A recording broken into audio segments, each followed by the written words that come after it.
Hey, salut les crypto lovers, c'est Weltemer et bienvenue sur le petit journal du crypto du jour. Aujourd'hui nous sommes le 27 du 1 2021. On a un market cap qui vient de chuter en dessous des 900 milliards de dollars. Il est à 885 milliards de dollars. On a un bitcoin en dessous des 31 000 à 30 744 dollars. Il perd 4,11% en 24 heures. On a Ethereum qui perd 1,80.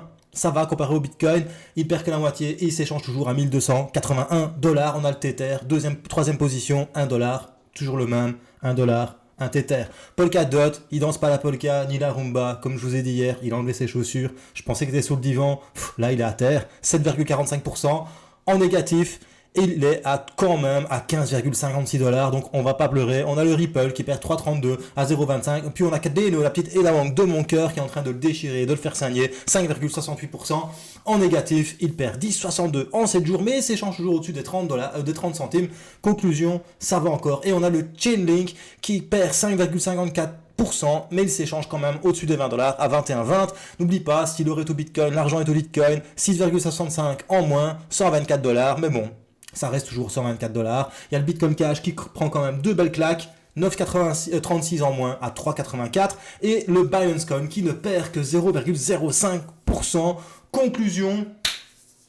Aujourd'hui est encore un jour de correction sur les crypto-monnaies. Mais bon, c'est comme ça. Il ne faut pas pleurer. Prends ton mouchoir, jette-le par la fenêtre. Dis-toi juste un truc. C'est les soldes, bro. T'achètes bas pour revendre haut. Et si tu fais du DCA, donc du dollar cost average, de la moyenne d'achat, au final, t'es content que ça chute de temps en temps. Alors on a aussi Uniswap qui gagne par contre une place et gagne 13,88% et sur 7 jours 67,84%. On a AVE, toujours de la défi, 7,58 en positif et 44,85. Je vous en parlais hier dans la vidéo. Pour moi, eux, ils vont rentrer dans le top 10. Alors, si tu es nouveau sur la chaîne, n'hésite pas à t'abonner, d'actionner la petite cloche pour ne rater aucune des notifications. Viens sur le Twitter, viens sur le Facebook. Bien évidemment, tu as les liens en description. Allez, c'est parti, générique.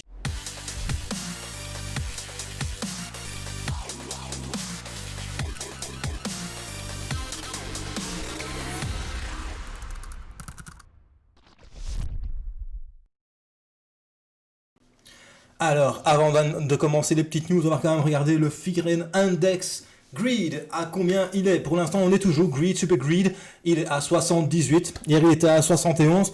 Et avant, hier, il était à 78. Et le mois passé, il était à 92. Conclusion. Voilà, le marché commence à rentrer dans quelque chose d'un peu plus rationnel. Bien évidemment, il faut toujours faire attention. Pour l'instant, il y a toujours de la hype autour du Bitcoin. Il y a les institutionnels qui rentrent et tout le monde pense que le Bitcoin va se retrouver à 100 000 dollars fin d'année. Perso, comme je t'ai dit hier et comme je t'ai dit dans d'autres vidéos, avant d'arriver aux 100 000 dollars, je le vois quand même toucher les 20 000. Encore une fois, je suis pas analyste technique, je suis pas conseiller financier, c'est pas mon taf. Si ça tombe, je vais me planter. Faut pas prendre ce que je dis pour argent comptant, mais on verra ça dans l'analyse technique. Alors, première petite news. En Australie, un géant des paiements, EFT POS, devient l'opérateur de nœuds Hedera. Conclusion, Hedera, bonne blockchain, sous gouvernance, avec 17 membres du conseil, deviendra également le premier opérateur de nœuds en Australie.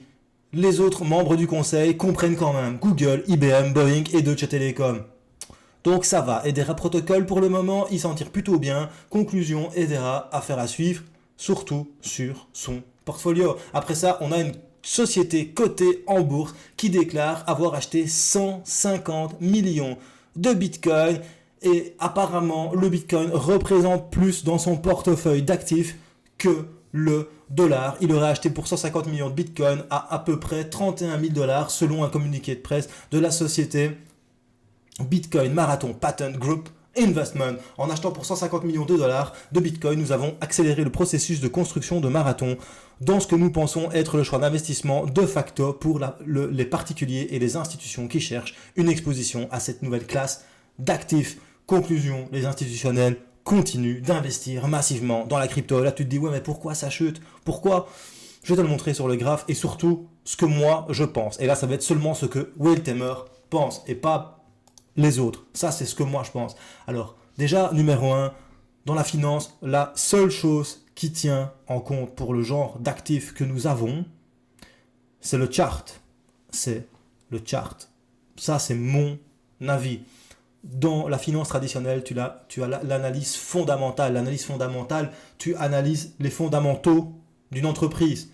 Si elle est solide, les investissements, les recettes, les dividendes, tout ça, tout ce que fait l'entreprise, son bilan annuel. Le Bitcoin, c'est pas une entreprise. Tu ne sais pas analyser le Bitcoin comme tu analyserais une entreprise. Conclusion, généralement, c'est le chart qui fait le prix et c'est le prix qui domine. C'est le prix qui décide. C'est le marché de l'offre et la demande qui décide ce qui va se passer sur le prix.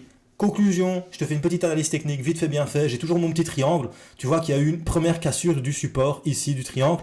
Puis après, tu as cette résistance, ce support, pardon, qui a tenu, c'est remonté, ça a fait un premier pullback sur la résistance, c'est redescendu, ça a encore rebondi sur le support ici, c'est remonté, deuxième pullback sur la résistance, pullback sur le support qui devient résistance, un deuxième, une fois, deux fois, conclusion, l'ancien support devient une nouvelle résistance, le cours continue de chuter, et ici, il est sur le support encore des 30 000 $. Alors, la question que tout le monde se pose, est-ce que ce support va tenir ou est-ce qu'il va lâcher? S'il lâche, perso, je pense qu'on va aller voir le dernier plus bas qui se retrouverait plus ou moins aux 28 000 $. Encore une fois, ça, c'est mon avis et rien que mon avis. Ce qu'on peut faire aussi, c'est regarder l'analyse technique avec les moyennes mobiles. C'est bien que j'aime bien les moyennes mobiles.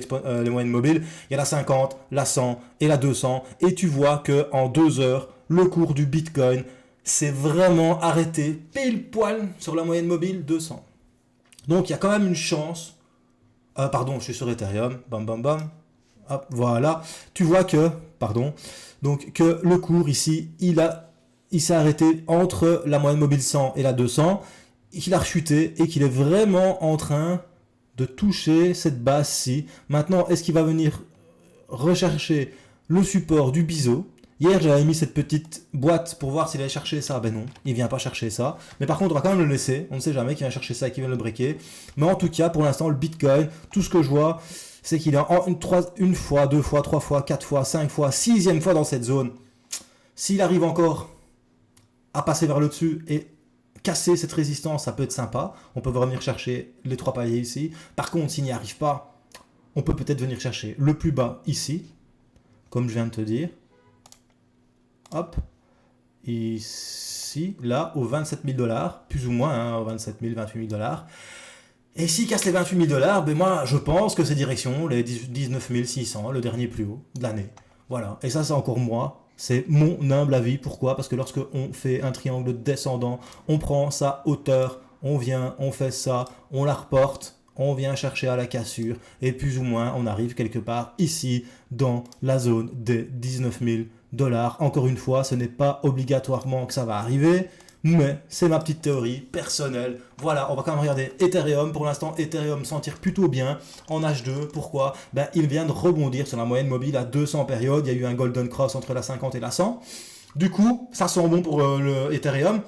Maintenant, si la 200 n'arrive pas à le soutenir, on va venir visiter le dernier plus bas qui se trouve ici à 1041 $. Par contre, s'il repasse au-dessus de la 50, on va revenir chercher ici les 1300, peut-être les 1400, puis les 1476, et peut-être venir nous faire encore un nouveau plus haut. Voilà, c'était Will Tamer pour le petit journal du crypto. Si tu as bien aimé, un petit pouce bleu. Si tu n'as pas aimé, un petit pouce rouge.